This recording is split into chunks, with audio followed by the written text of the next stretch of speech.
Hello to everybody and great good morning to all of you. कैसे हैं आप लोग? सब बढ़िया होंगे, अच्छे होंगे और उम्मीद करता हूं कि एज यूजुअल हमेशा की तरह ठीक होंगे। जैसा कि आप लोगों को पता है कि नीट पीजी की काउंसलिंग ऑल इंडिया की एक तरह से होल्ड पे है। अभी क्यों होल्ड पे है? आज ऑनरेबल सुप्रीम कोर्ट में एनबी को लेके और नीट पीजी को लेके हियरिंग है, जो कि लगभग दोपहर के बाद शेड्यूल्ड है। तो हो सकता है कि आज ये काउंसलिंग जो भी जजमेंट या जो भी डायरेक्शंस कोर्ट से आती हैं उसको देखने के बाद शायद आज शेड्यूल या कल शेड्यूल की डिक्लेयर कर दे, मेडिकल काउंसिल कमेटी डिक्लेयर कर दे।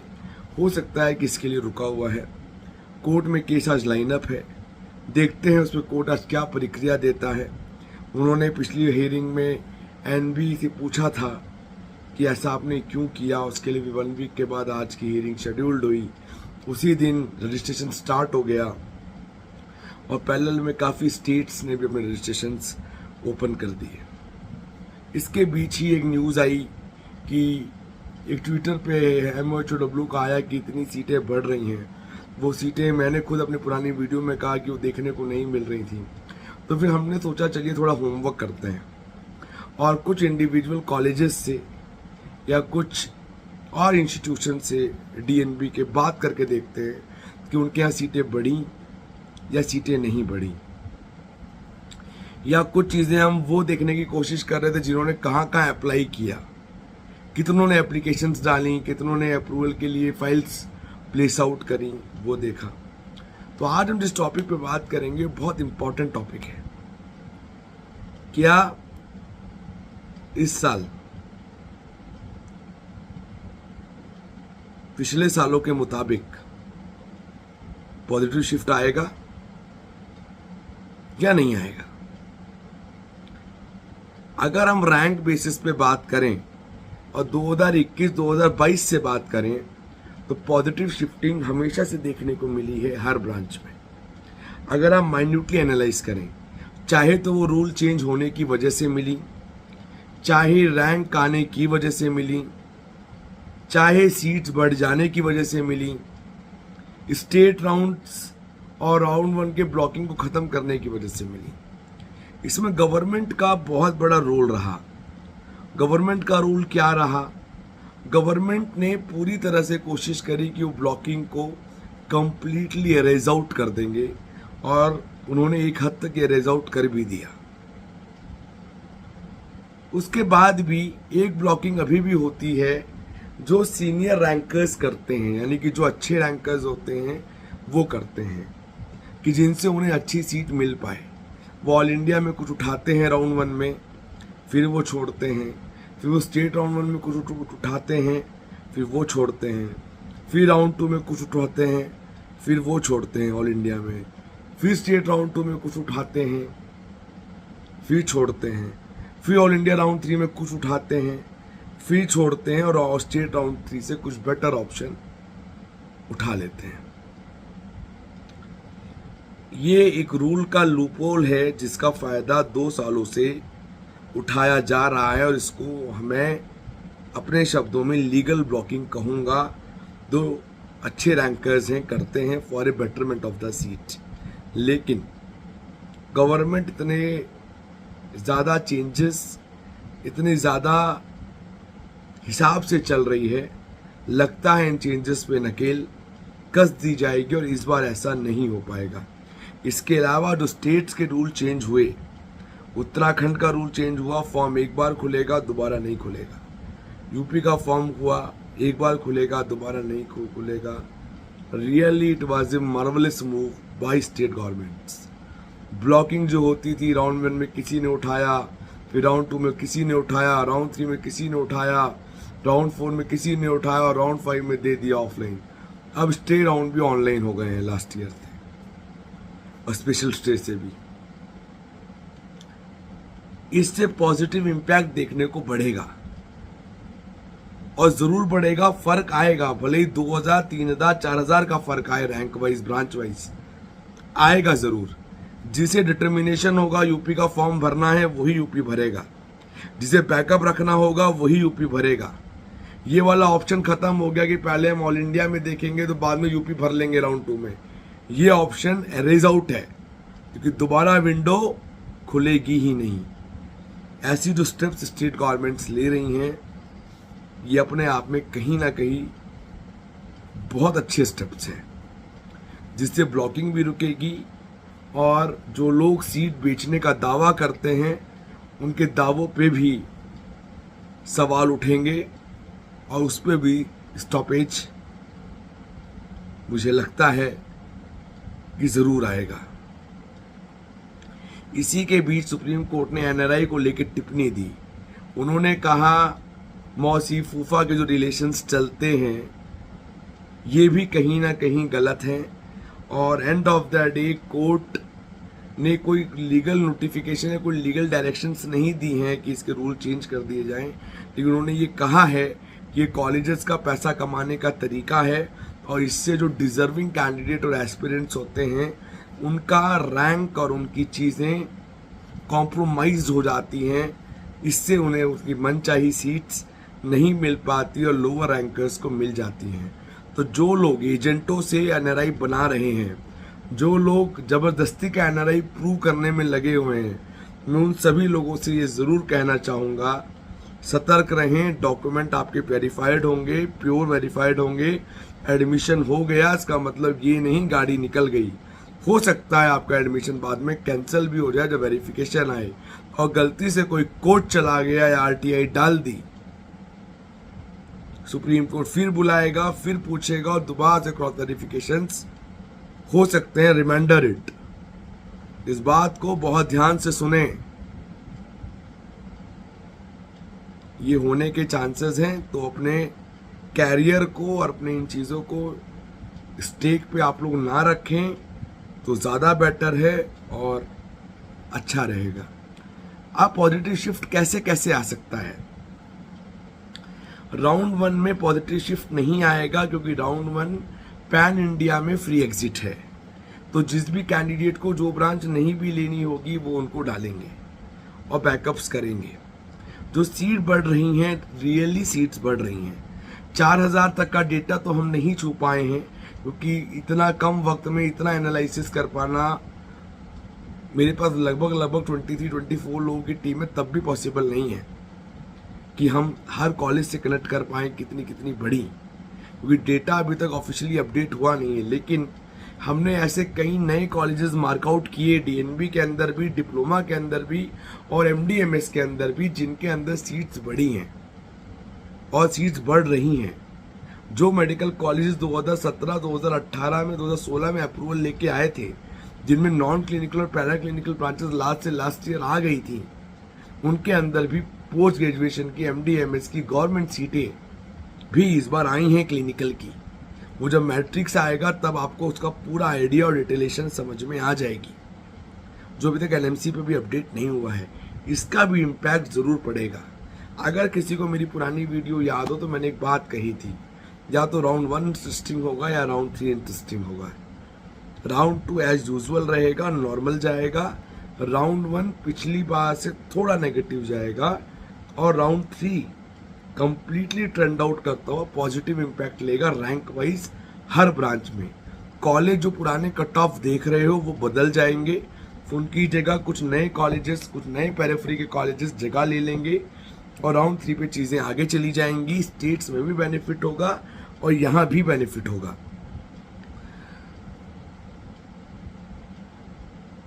सवाल जो नॉन क्लिनिकल बहुत पीछे तक ट्रैवल करती थी, इस बार वो भी नैरो डाउन होकर नेगेटिव शिफ्ट पे आएंगी और काफ़ी लोग हैं जो नॉन क्लिनिकल और पैरा क्लिनिकल की तरफ इंटेंड आउट हैं, जो ड्रॉप करना नहीं चाहते हैं, प्राइवेट में जाना हो उनके लिए बिल्कुल भी गवारा नहीं है, क्योंकि वो चाहते ही नहीं है कि प्राइवेट में रहकर स्टडी करें।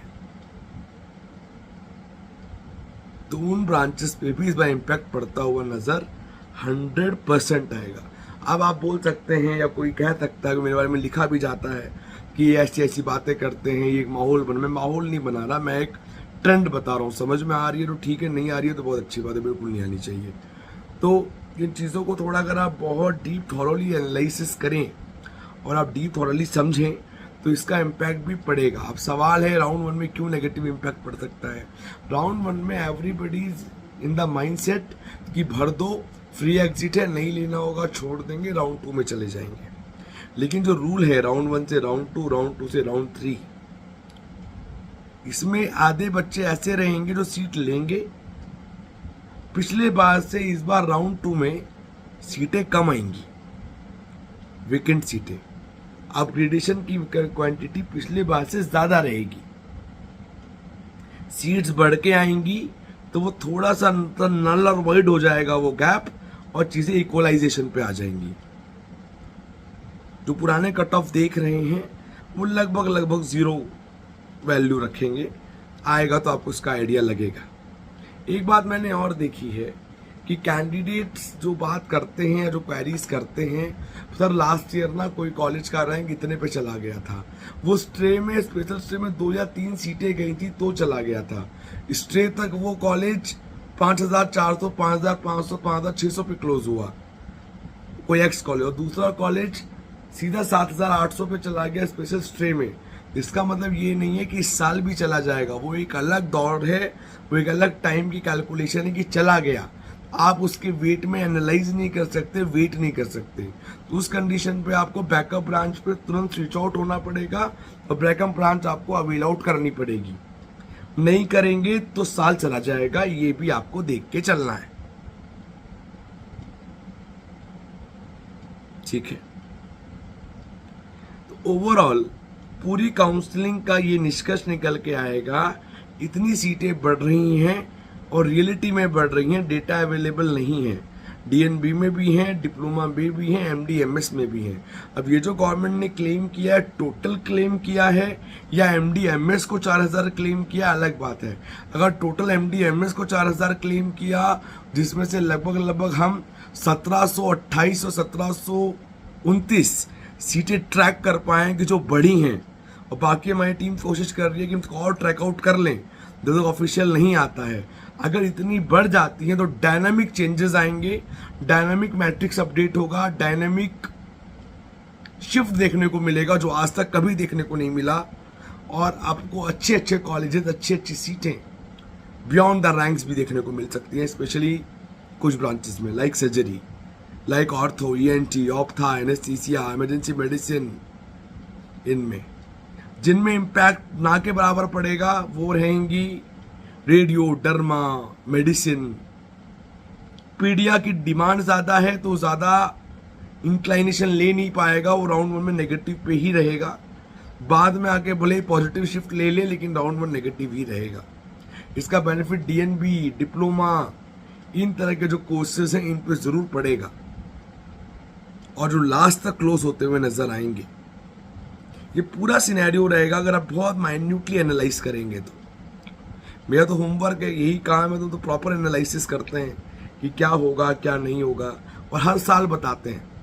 और लगभग 90% बातें सही होती है, 10% चीज़ें चेंज होती है। We are also human being, analysis सबके गलत हो सकते हैं और सही भी हो सकते हैं, तो आप ये क्लेम नहीं कर सकते कि आप गलत हैं। और जो फीस लेते हैं वो मेहनत की लेते हैं, प्रॉपर गाइड करते हैं, एकदम मानते हैं जी, गुड टू बैड की लिस्ट देते हैं, प्रोवाइड कराते हैं। फिर पर्सनल जो लोग कॉल करते हैं, जो लोग बात करते हैं, उनको एडजस्ट करते हैं। अब कोई कह दे कि जी वो लिस्ट तो 1 रुपए की भी नहीं है, तो वो आपकी मर्जी है भाई साहब। कोई ये कह दे कि जी वो लिस्ट तो 200% गलत है, तो आओ चैलेंज करते हैं, ओपन चैलेंज है, आओ चैलेंज करते हैं, साबित कर दो। तो ये बात मैं इसलिए कह रहा हूँ कि लोग ऐसा रिव्यूज में लिखते हैं, 1-2 लोगों ने लिखा है, रिव्यू पे भी लिखा है, टेलीग्राम पे भी लिखा है, इधर उधर भी लिखा है।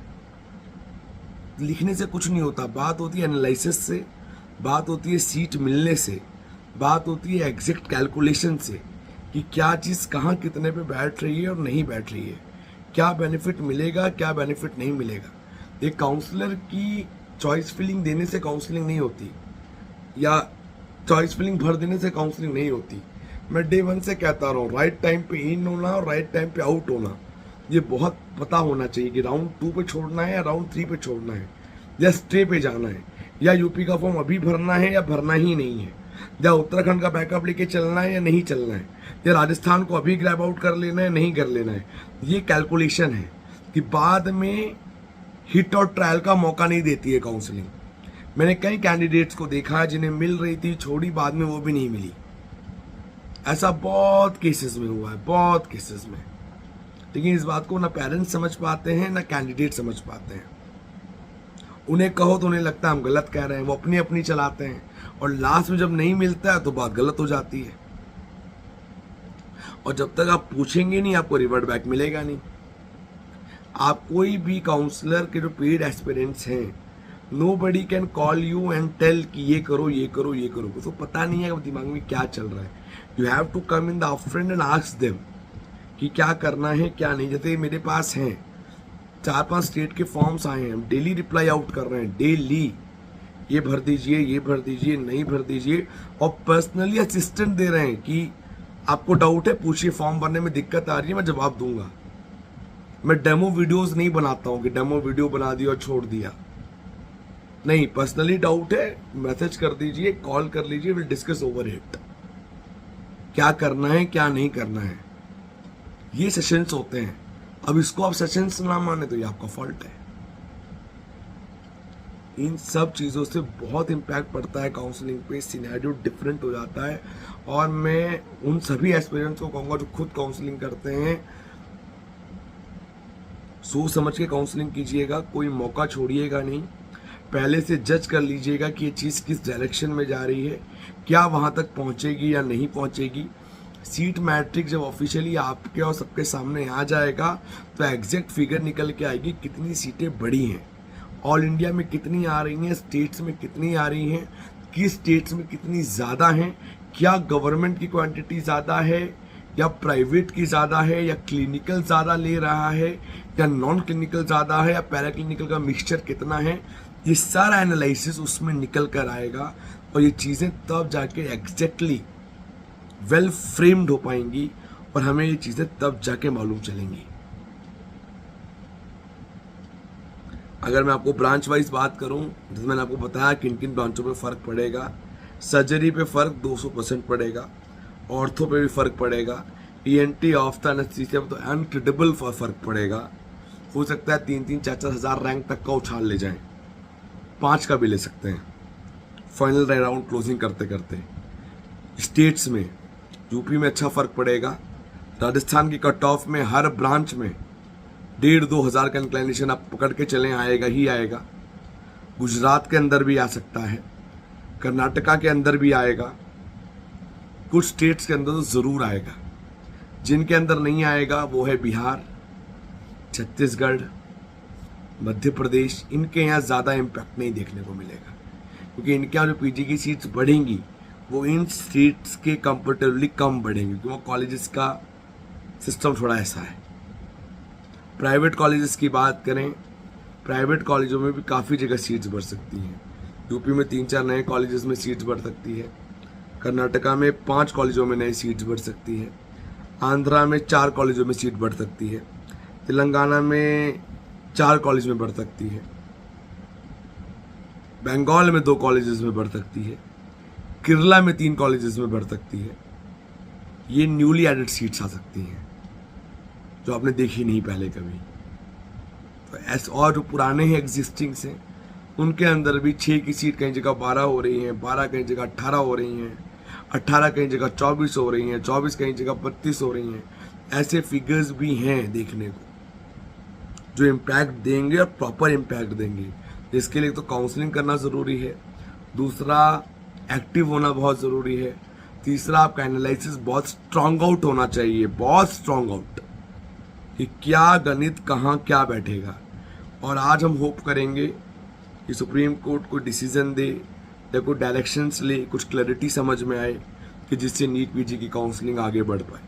अगर कैंडिडेट्स के फेवर में आज कोई डिसीजन नहीं जाता है या कोर्ट इसको और लेंदर ऑन करती है और एमसीसी को लगता है कि वो बेनिफिट पार्ट पे हैं, तो काउंसलिंग शेड्यूल आज इवनिंग में या कल लेट इवनिंग तक मेडिकल काउंसिल कमेटी अपना शेड्यूल डिक्लेयर कर देगी चॉइस फिलिंग और बाकी डिटेल्स का और प्रॉस्पेक्टस भी आज या कल में आ जाएगा और चीज़ें अपने कंटिन्यू बेसिस पे शुरू हो जाएंगी। According to me medical council committee सिर्फ कोर्ट का इंतज़ार कर रही है कि कोर्ट इस बारे में क्या कहती है, क्या रिपब्लिश होगा, रिजल्ट नहीं होगा। इस तरह के बहुत सारे इश्यूज़ हैं तो देखने और समझने बहुत इम्पोर्टेंट है। कोई डाउट है तो क्वेरी है तो गिवन नंबर पे कॉल और व्हाट्सअप कर सकते हैं 9675200801 9690796426। careerexpert.com हमारी वेबसाइट है। हमसे मिलना चाहते हैं तो अपॉइंटमेंट लेके आ सकते हैं C55 ground floor sector 2 Noida. So bye bye, take care and have a great day. Bye bye.